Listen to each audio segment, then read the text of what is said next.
रानी, chimney, तू यहाँ क्या कर रही है? आजकल तो बहुत नाइट शिफ्ट कर रहा है ना, इसलिए तुझे थोड़ी ताजगी देने आई हूँ। रानी,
नमस्कार, मैं senior inspector Abhimanyu Jindal, crime petrol Dastak में आप सभी का स्वागत करता हूं। मुंबई अपनी नाइट लाइफ के लिए अच्छा खासा मशहूर है। कहते हैं मुंबई कभी नहीं सोता, पर 12 जून 2017 की रात को जो हुआ वो होश उड़ा देने वाला था। ज़ेनिथ कैश मैनेजमेंट एजेंसी, जो बैंकों का करोड़ों रुपया शहर के अलग अलग एटीएम में भरने का काम करती है, वहां करोड़ों रुपए की रॉबरी हुई थी। पर हैरान कर देने वाली बात यह है कि पैसों का लालच इस अपराध का मोटिव नहीं था। ये केस एक अजीब सनक से जुड़ा था। ये मेरे करियर के सबसे चैलेंजिंग केसेस में से एक था, और इस हादसे के बाद अगले 48 घंटे तक हमारे पास पलक झपकाने तक की फुर्सत नहीं थी।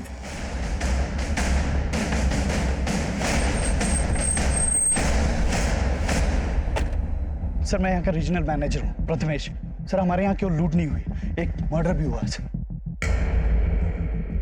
ये देखिए सर, ये अनमोल है, हमारे यहाँ गार्ड की नौकरी करता था सर। और इसके अलावा 2 और गार्ड थे सर, जो बेहोश थे। वो कहाँ है? सर, हमने उन्हें हॉस्पिटल पहुंचा दिया। आप? मैं विक्रम सालुंखे, इस कंपनी का ओनर। आपका लॉकर रूम किधर है? आइए सर। विकास, बाहर देखो सर। 1 minute, don't touch. आप लोग यहीं वेट कीजिए।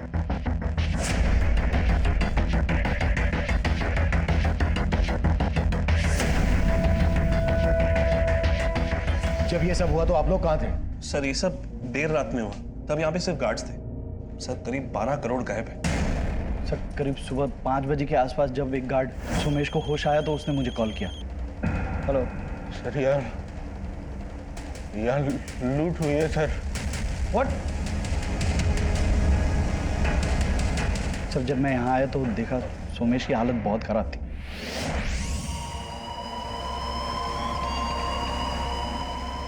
और रवि भी बेहोश पड़ा हुआ था सर, और एक गार्ड गायब था सर। एक गार्ड गायब भी है? कौन? माधव सिंह। सुबह से ही उसका फोन बंद है। मैंने प्रथमेश को भी उसके घर पे भेजा था, तब पता चला कि 10 महीने पहले ही वो उस एड्रेस से शिफ्ट हो चुका था सर। और सर, वो लोग सीसीटीवी का सारा फुटेज लेके चले गए हैं, हमारे पास एक भी रिकॉर्डिंग नहीं है। जब 5 बजे आप लोगों को इस बारे में पता चला तो आपने तभी हमको इन्फॉर्म क्यों नहीं किया? सर, हमने सोचा कि जो लोग बेहोश हैं उनको पहले हॉस्पिटल पहुंचा दे, और फिर हमने सोचा कि काउंटिंग कर लेते हैं कि कितना कैश गायब हुआ है। इसी सब में थोड़ा टाइम लग गया सर। मतलब आप लोग क्राइम सीन को टेम्पर कर रहे थे? यहाँ पर सिर्फ लूट नहीं हुई है, एक मर्डर भी हुआ है। आप लोगों को पता है ना, क्राइम सीन पर जब तक पुलिस नहीं पहुंच जाए कोई भी चीज छूनी नहीं चाहिए। सर, हमने बस अपनी तरफ से। अपनी तरफ से क्या? क्या अपनी तरफ से? अगर मैं ये कहूं कि आप लोगों ने हमें देर से इन्फॉर्म इसलिए किया क्योंकि आप लोग भी इन्वॉल्व हैं तो? सर, आप ये कैसी बातें कर रहे हैं? क्योंकि सही कुछ नजर नहीं आ रहा है। एक गार्ड माधव गायब है। 10 महीने पहले उसने अपना एड्रेस शिफ्ट किया। कहां पर शिफ्ट हुआ वो, ये आप लोगों को मालूम नहीं है? सर, उसने एड्रेस चेंज किया तो हमें अपडेट नहीं किया सर। सर क्यों नहीं रख? 1 मिनट, कोई भी चीज छोड़ना नहीं।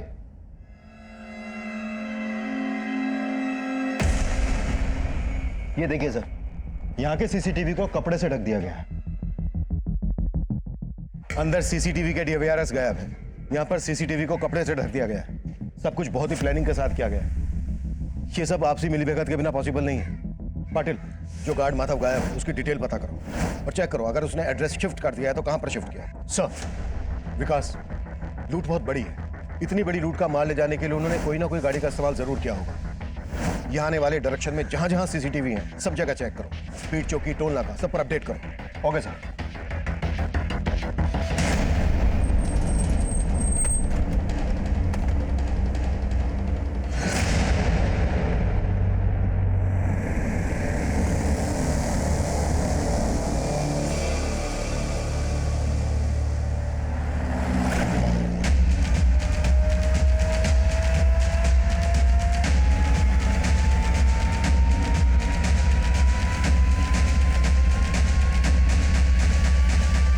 रॉबरी के लिए कौन रिस्पॉन्सिबल और कितने रुपए की लूट हुई है यहाँ? देखिए, कंपनी 12 करोड़ का दावा कर रही है, लेकिन जब तक हमारी जांच पूरी नहीं हो जाती हम ये फिगर कंफर्म नहीं कर सकते। बोरीवली की जेनिथ कैश मैनेजमेंट एजेंसी में 12 करोड़ की लूट के बाद से यहाँ पे काम करने वाला गार्ड माधव सिंह फरार है और यहाँ के एक दूसरे सिक्योरिटी गार्ड की हत्या भी हुई है। पुलिस अपनी छानबीन में लगी हुई है। हम भी इन पे नजर बनाए हुए, पल पल की खबर जानने के लिए देखते रहे प्राइम टाइम।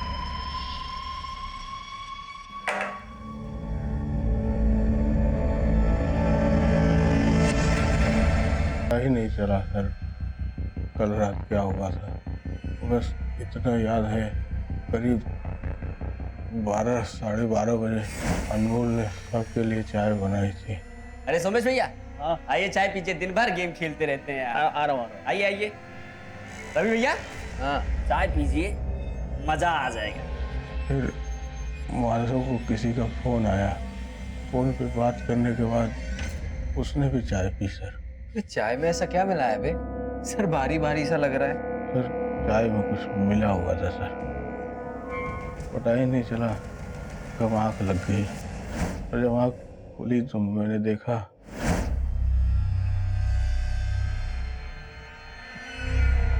रवि बेहोश पड़ा था सर, और वहाँ माधव नहीं था और अनमोल मरा पड़ा था। तो मैं तुरंत समझ गया कि हाँ लूट हुई थी। मैंने तुरंत प्रथमेश सर को फ़ोन किया और उनको सब कुछ बता दिया सर। फिर विक्रम सर ऑफिस आए, तब भी मैं सर खड़ा नहीं हो पा रहा था। दूसरा गार्ड रवि अभी भी बेहोश है, लेकिन तू होश में। ये बोल क्या छुपा रहा है हमसे? सर मैं कुछ ही नहीं छुपा रहा हूँ सर। तो तू बोल रहा है कि अनमोल ने सबको नशीली चाय पिलाई और उसी का मर्डर हो गया, और तू ये भी बोल रहा है कि माधव ने कंप्लेंट की कि चाय में कुछ मिला हुआ है और वो गायब है। तू सच बोल रहा है, ये कैसे हम माने? मैं सच बोल रहा हूँ सर।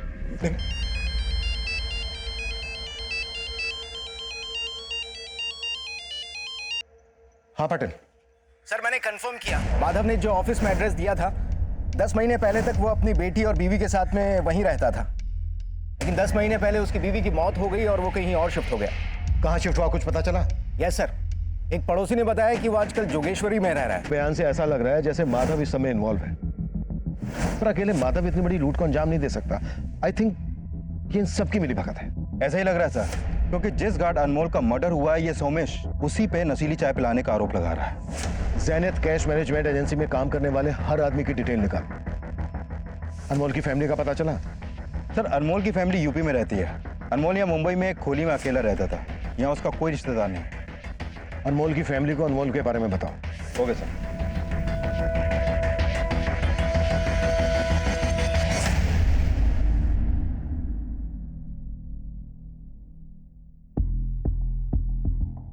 सुनिए, ये माधव का घर यही है? हाँ सर, यही वाला है माधव का घर। सर हमने जेनिथ कैश मैनेजमेंट एजेंसी की तरफ जाने वाले हर रास्ते का सीसीटीवी चेक किया। ये देखिए सर, ये गाड़ी करीब 2 बजे जिस डायरेक्शन से आ रही है वही जेनिथ कैश मैनेजमेंट एजेंसी का ऑफिस है। ये गाड़ी रॉन्ग साइड से भी आ रही है। इस गाड़ी की मूवमेंट सस्पिशियस लग रही है। हो सकता है लूट का पैसा इसी गाड़ी से ले जाया गया। लेकिन सर गाड़ी का नंबर क्लियर नहीं दिख रहा। विकास, ये रेड कलर की एसयूवी है। नाकाबंदी पर रेड कलर की एसयूवी के बारे में अपडेट कर। Okay sir.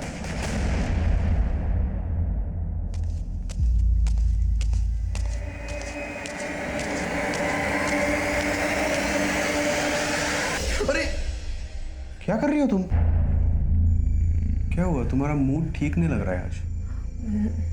नहीं नहीं, मेरा मूड बिल्कुल ठीक है। काव्या, क्या हुआ? अरे तुम रुको यहाँ पे, मैं फर्स्ट एड बॉक्स लेके आता हूँ। अरे मैं लेके आती हूँ। अरे ला रहा हूँ ना मैं।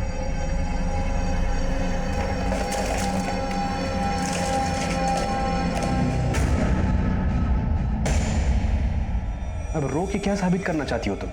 मैं भी मर जाती हूँ, तुम मुझे मार दो। अगर तुमसे प्यार ना करता होता तो कब का मार चुका होता तुम्हें। इस आदमी के लिए तुमने मुझे धोखा दिया, ये मानती हो कि नहीं? तुम बोलती क्यों नहीं हो? अफसोस है कि नहीं तुम्हें?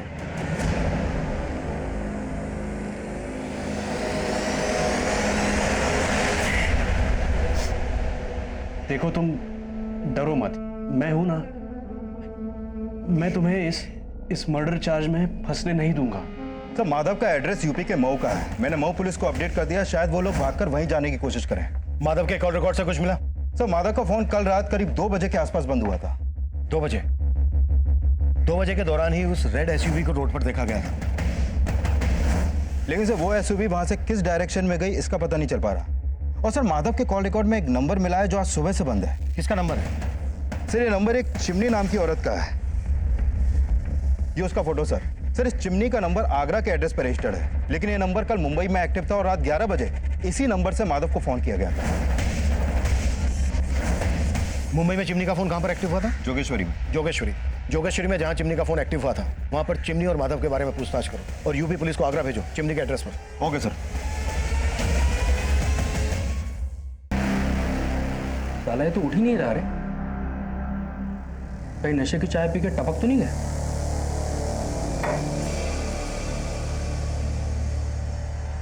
जिंदा है अभी तक, पर आगे का कदम उठाने के लिए इसको उठाना तो पड़ेगा। सर, सोमेश के अलावा जो रवि नाम का दूसरा गार्ड बेहोश था, इसको होश आ गया।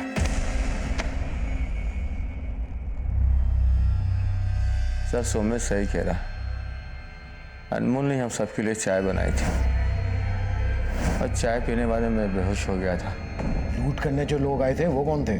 साहब, लूट ऐसा कुछ मेरे सामने हुआ ही नहीं। वो तो आज मुझे होश आया तो मुझे पता चला लूट का और अनमोल के मर्डर के बारे में। तू और सोमेश एक ही रात लाप रहे हो। कहीं ऐसा तो नहीं है कि किसी ने तुम्हें पढ़ा के रखा है कि क्या बोलना है और क्या नहीं बोलना है, और तुम सबका ये बेहोश होना भी एक साजिश का हिस्सा है? ऐसा कुछ नहीं, हम जो कर रहे हैं वो सही है साहब। जेनिथ कैश मैनेजमेंट में हुई लूट के बाद आम जनता सोशल मीडिया के थ्रू कंपनी की काफी आलोचना कर रही है, पर पुलिस का दावा है कि इस मामले को जल्दी से जल्दी सुलझा लिया जाएगा। सर, इन दोनों के ब्लड में नशीली दवा के ट्रेसेस हैं, लेकिन अनमोल के ब्लड में इस तरह के कोई ट्रेसेस नहीं मिले। मतलब अनमोल ने वो चाय पी ही नहीं थी? रवि और सोमेश दोनों का कहना है कि अनमोल ने ही वो चाय बनाई थी और अनमोल ने ही चाय सबको सर्व भी की थी। इसका मतलब ये हुआ कि माधव के साथ साथ इस रॉबरी में अनमोल का भी हाथ था। लेकिन सर, मर्डर अनमोल का हुआ है और माधव फरार है, तो हो सकता है कि ये पूरा प्लान माधव का हो जिससे हमारा ध्यान अनमोल पे जाए। और हो ये भी सकता है कि ये अनमोल माधव का या फिर किसी और का कोई ऐसा राज जानता हो जिससे क्रिमिनल्स को खतरा हो भी सकता है। विकास, इस अनमोल का भी बैकग्राउंड चेक करो। आई एम श्योर इसके मर्डर के पीछे कोई बड़ी साजिश है। सर, माधव का फोन अभी अलीबाग में ऑन हुआ है। ये नंबर अभी भी वहीं एक्टिव है।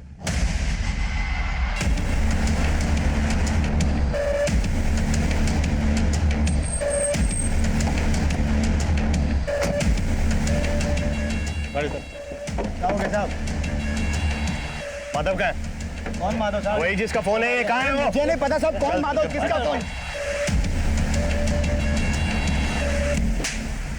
बोल। अब मुझे नहीं पता है फोन मेरी गाड़ी में कैसे आया। इस आदमी को अपनी गाड़ी के आसपास कहीं देखा है? नहीं साहब, इस आदमी को तो नहीं देखा। हाँ साहब, मैं सवारी उतार के अलीबाग चाय पीने के लिए रुका था साहब। मैंने वहाँ देखा कि एक आदमी बार बार मेरी गाड़ी के आसपास मंडरा रहा है। क्योंकि जरूर सारा काला कांडी उसी आदमी का किया जा रहा है। उस ड्राइवर पर भरोसा नहीं किया जा सकता विनय। सर, अभी तक तो उसने कुछ उगला नहीं है, लगता है सच बोल रहा है। उस ड्राइवर ने जिस चाय की दुकान के आसपास उस आदमी को देखा था वहां पर छानबीन करवाओ। हो सकता है माधव की वहां से कोई लीड मिल जाए। सर। सर,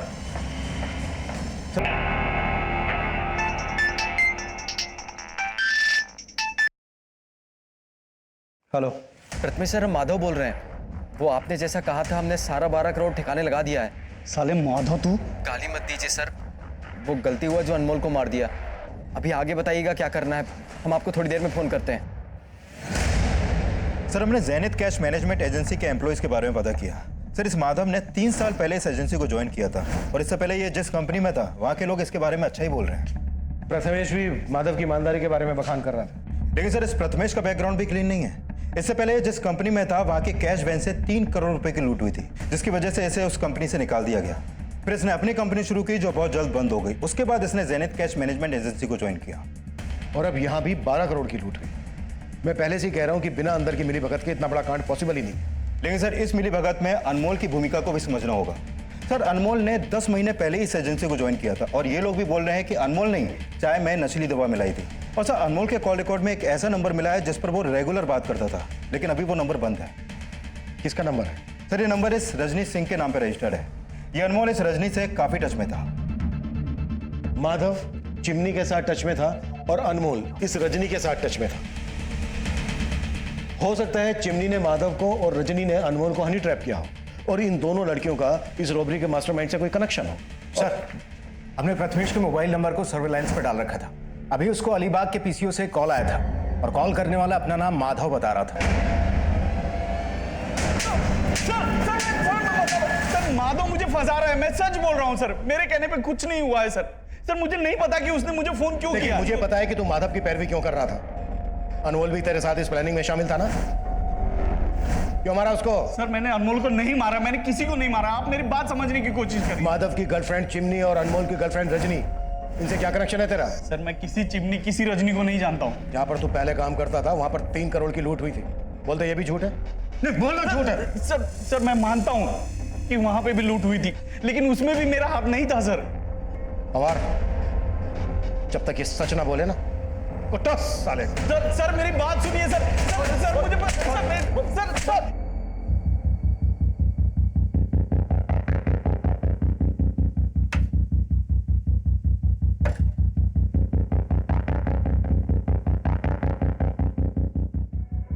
सुनिए, 1 मिनट आएंगे जरा। जी ये रजनी यहीं रहती है? जी। कहाँ गई है कुछ पता? सर ये तो नहीं मालूम, लेकिन हाँ परसों शाम को मैंने उनको सामान ले जाते हुए देखा है। देखकर तो लग रहा था शायद वो कहीं बाहर गांव जा रही है। ये रजनी के अलावा और कोई भी रहता है? नहीं, वो अकेली ही रहती थी। ठीक है, thank you. Rajni security guard Anmol की गर्लफ्रेंड थी, वही अनमोल जिसका रॉबरी के दौरान मर्डर हुआ था। और रजनी चिमनी, माधव और प्रथमेश के बाद प्राइम सस्पेक्ट बनकर हमारे सामने आई थी। और अब माधव के साथ साथ हमें रजनी की भी तलाश थी। रजनी को ढूंढने के लिए हम मुंबई के taxi, auto, bus stand, railway station, हर उस एरिया को स्कैन कर रहे थे जहां से वो शहर छोड़कर भाग सकती थी। वहीं माधव का पता लगाने के लिए हम अलीबाग के उस पीसीओ वाले एरिया को भी खंगाल रहे थे जहां से प्रथमेश को कॉल किया गया था। चिमनी और प्रथमेश से की गई लगातार पूछताछ के बावजूद भी कोई कामयाबी हमारे हाथ नहीं लगी। और अब जो इन्फॉर्मेशन हमारे सामने आई उसने फिर से हमारी सारी कोशिशों को नाकाम कर दिया। सर मैं कॉल बैक करता हूँ। माधव की लाश मिली है अलीबाग में और अलीबाग के पीसीओ से माधव ने ही प्रथमेश को कॉल किया था। यह हमें भटकाने की कोई चाल लग रही है मुझे। अब इतना तो साफ है कि इस गेम का असली खिलाड़ी कोई ऐसा है जिसने माधव और अनमोल का इस रॉबरी में अपनी ढाल बनाने के लिए इस्तेमाल किया था। सर वो जो कोई भी है उसका मकसद प्रथमेश को फंसाना हो सकता है, क्योंकि मुझे नहीं लगता कि यह प्रथमेश पूरे प्लान का मास्टरमाइंड है, क्योंकि उसे पता तो होगा ही कि उसका फ़ोन हमारे सर्विलेंस में है, तो वो इतनी बड़ी गलती तो करेगा नहीं कि किसी क्रिमिनल से अपने ही फ़ोन पर बात करे। तो मुझे लगता है कि इन सब के पीछे रजनी का हाथ है। रजनी इन्वॉल्व तो है इसमें। एक बार रजनी हमारे हाथ लग जाए उसके बाद मास्टरमाइंड भी हाथ में आ जाएगा। हाँ पाटिल।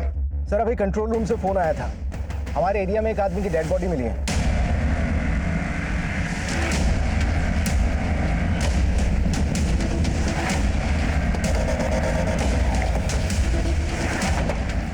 लाश को इसी सूटकेस में भर के यहाँ डंप किया गया है।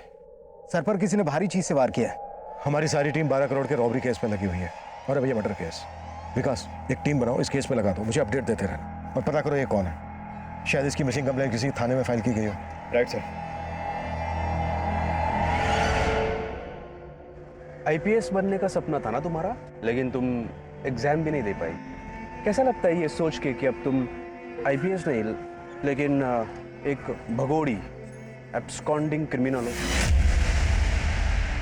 सर, रजनी से जुड़ी एक इंफॉर्मेशन मिली है। मुझे इंफॉर्मेशन नहीं, रजनी अंदर चाहिए पाटिल। सर, ये इंफॉर्मेशन रजनी को जेल के अंदर लाने वाली हो सकती है।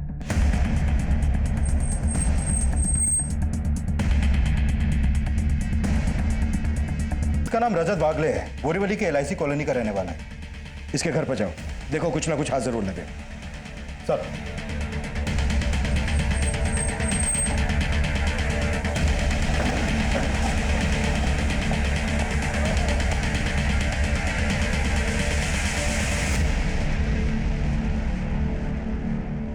सर, मेरा इस लूट से कोई लेना देना नहीं है।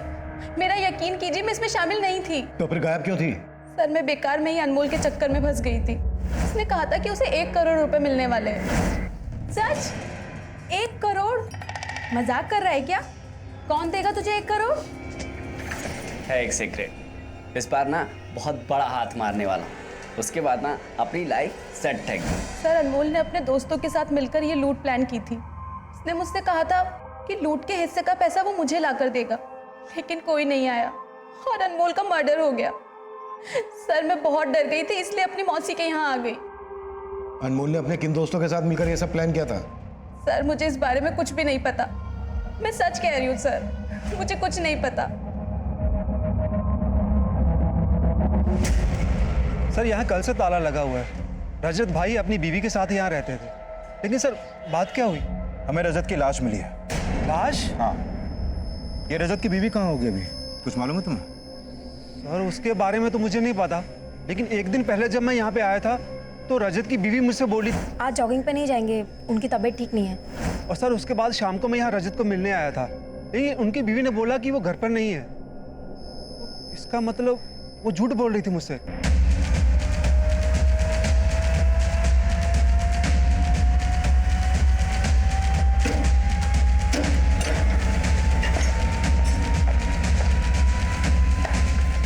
पूरा घर सर्च करो, एक भी कमरा ना छूटे। अरविंद, ऊपर जाके देखो।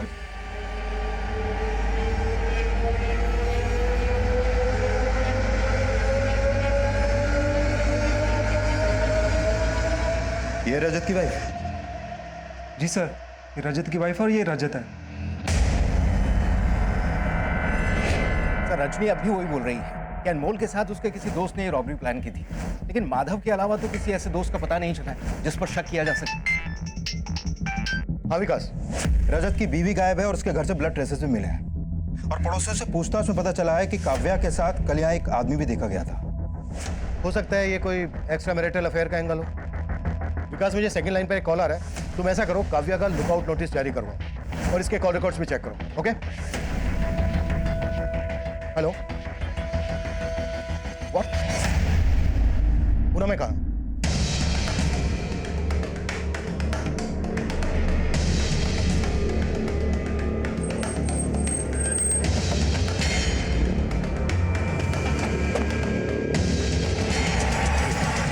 रुपये का पेटी इधर ही मिला था मेरे को। साहब, मैं तो अपनी जमीन पे रोप करने के वास्ते आया था, तो इधर गीला मिट्टी देख के मेरे को थोड़ा सा कुछ लगा कि इधर गीला कैसे? मेरा जमीन मैंने खोदा नहीं तो फिर किसने खोदा? मैंने खुदाई किया साहब, देखा तो उसके अंदर पैसे का पेटी। मैं तो सोच में पड़ गया कि मेरी जमीन पे इतना पैसा किसने गाड़ा। साहब, इतना पैसा देख के तो एक बार मेरे दिल में भी थोड़ा लालच आ गया था, लेकिन साहब उसके अंदर उसके ऊपर मैंने कंपनी का नाम देखा लिखा हुआ, और पेपर में पढ़ा था मैंने, कुछ कंपनी में चोरी बीरी कैसा पढ़ा था, वो हिसाब से फिर मैंने आपको खबर किया। आपको इसका जरा भी अंदाजा नहीं है कि कोई आपके खेत में इतना सारा पैसा क्यों गाड़ेगा? मैं क्या बोल सकता हूँ साहब, मेरे को तो कुछ समझ में नहीं आ रहा। सर, पुणे पुलिस ने उस ट्रंक के कैश की काउंटिंग की, उसमें तकरीबन 6 करोड़ रुपया था, जबकि लूट हुई 12 करोड़। पाटिल, इससे भी बड़ा सवाल यह है कि रॉबर्स ने इतना सारा पैसा यहाँ पर क्यों और किस मकसद से गाड़ा? हो सकता है वो इसी एरिया का रहने वाला हो और यहाँ पर रहकर इस पर नजर रख रहा हो। एक काम करो पाटिल, इस एरिया का डंप डेटा निकलवाओ, हो सकता है कोई ऐसा नंबर हाथ लग जाए। Okay sir. 12 जून 2017 की रात को हुई 12 करोड़ की रॉबरी और मर्डर के बाद उस दौरान सामने आया रजत वागले मर्डर केस भी कई चौंकाने वाले खुलासों से भरा था। रजत की बीवी काव्या और उसका दोस्त प्रकाश अब भी फरार थे। एक तरफ हम उनकी बैकग्राउंड चेक कर रहे थे, वहीं दूसरी तरफ हम उस एरिया का डंप डेटा भी स्कैन कर रहे थे जहां लूट के 12 करोड़ में से 6 करोड़ एक गरीब किसान के खेत में गाड़ कर छिपा दिए गए थे। और अब जो हमारे सामने आया वो हमारी सोच से भी परे था। सर, पुणे के शिवाजी नगर के डम डेटा में जहां पर वो ट्रंक मिला था, इस हिस्ट्री शीटर रमेश शिंदे का नंबर मिला है। पता चला है कि रॉबरी के वक्त इसका नंबर मुंबई में एक्टिव था और रॉबरी के बाद से बंद आ रहा है। यानी इस रॉबरी में हिस्ट्री शीटर रमेश शिंदे का हाथ है? सर, इस रजत वागले मर्डर केस का भी तो इससे कनेक्शन हो सकता है।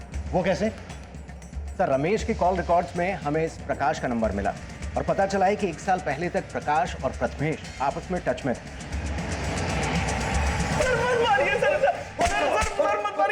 पवार! देख प्रथमेश, अब भी वक्त है, जो भी सच है बोलते। सर मैं सच कह रहा हूँ सर। सर प्रकाश मेरा एक्स कलीग था, लेकिन मेरा इस रॉबरी में कोई हाथ नहीं है सर। आप लोग क्यों नहीं बात समझ रहे हैं सर? मैं सच बोल रहा हूँ। जब तक ये सच ना बोलते तोड़ते रहो। ये प्रथमेश ऐसे नहीं टूटेगा। अपने सारे खबरी नेटवर्क को एक्टिव करो। कैसे भी करके प्रकाश, काव्या और हिस्ट्री शीटर रमेश शिंदे का पता लगाओ। ये सब एक ही थाली के चट्टे बट्टे हैं। क्लियर? ऑफ।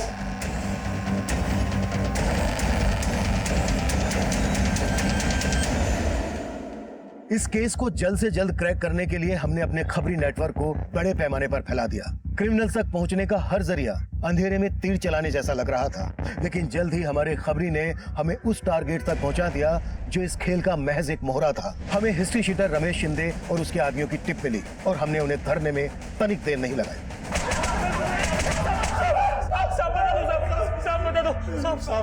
सब हमने तो सिर्फ लूट की थी, मुझसे ये सब करवाने वाला प्रकाश है साहब।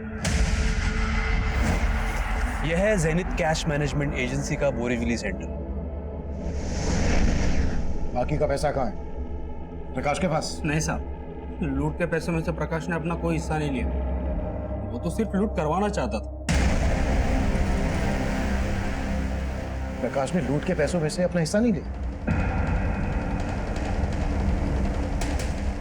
कहाँ मिलेगा प्रकाश? कितनी प्यारी लगती है। बहुत प्यार करता हूं मैं तुझसे। अरे क्या हुआ? रो क्यों रही हो? शादी करूंगा तुझसे। फिर मैं इस कैद से आजाद हो जाऊंगी। मेरा बस चलेगा ना, अपनी जान दे दूंगी मैं। काव्या, प्यार करता हूं मैं तुझसे। तू समझ नहीं पाई मेरे प्यार को काव्या। मैं नहीं जानती थी सर कि प्रकाश ने कोई रॉबरी प्लान की थी। अब तुम ये भी कहोगी कि तुमने अपने पति का मर्डर प्लान नहीं किया था? तुम दोनों ने मिलकर ही मारा ना रजत को? काश साले पहले खिड़की से आता था तो दरवाजे से आने लगा है। अरे मैं खिड़की से ही आ रहा था, मैंने देखा मेरी काव्या का गला दबाया। अरे मेरी काव्या, वो मुझसे प्यार करती है, तुझसे नहीं।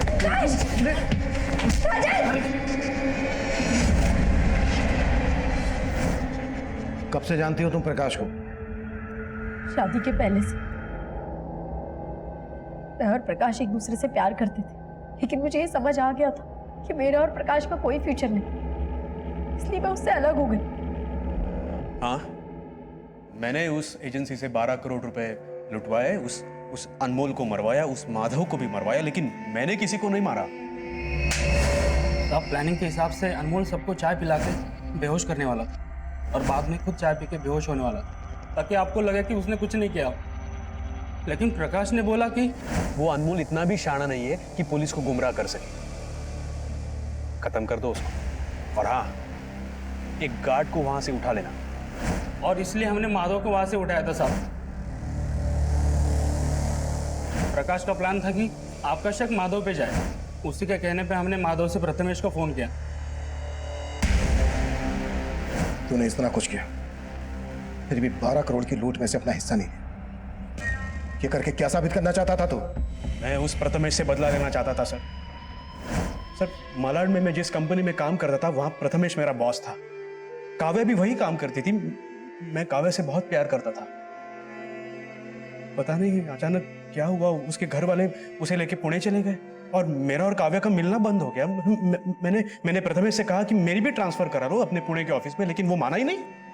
अगर मैं वहां जाता तो मैं काव्या को मना लेता, दोनों की शादी होती, लेकिन वो हुआ ही नहीं। प्रथमेश की वजह से उसने उसने वो रजत के साथ शादी की। उस प्रथमेश की वजह से ना काव्या मेरी जिंदगी से चली गई। जुनून जब किसी इंसान के सर चढ़ जाए तो वो सही गलत का फर्क भूल जाता है। ये काफी हैरान कर देने वाला था कि 12 करोड़ की लूट करने वाले मास्टरमाइंड प्रकाश ने अपने लिए कोई हिस्सा नहीं मांगा था, जबकि इतनी सारी रकम देखकर एक ईमानदार आदमी की भी नियत डोल सकती है। वहीं आज हमारे देश में उस गरीब किसान मुलाकात होगी एक नए केस के साथ। देखते रहिए क्राइम पेट्रोल दस्तक। मकसद बताना नहीं, बचाना।